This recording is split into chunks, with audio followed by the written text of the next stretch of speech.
most recently last week with Utah. Mr. Speaker, in their 2019 election manifesto, the Conservatives declared to the British people, and I quote, "Our goals for British trade are ambitious.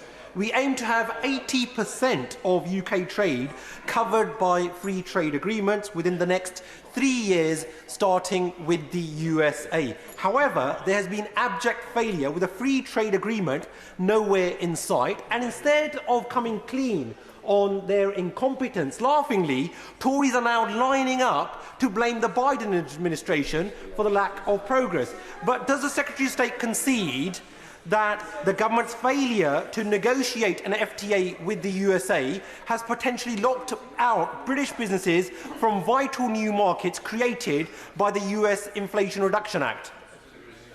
I'm afraid that is not the case at all. And if he looks at the detail of the Atlantic Declaration, he'll see that we are actually cooperating very closely with the US. But on that point that he made in 2019, we did say that that was what we were going to do because the administration at the time was willing. This administration is not. It's got nothing to do with the UK. They are not negotiating any FTAs with any countries. That is what the US Trade Representative has said to me in many meetings. They've said that to EU counterparts.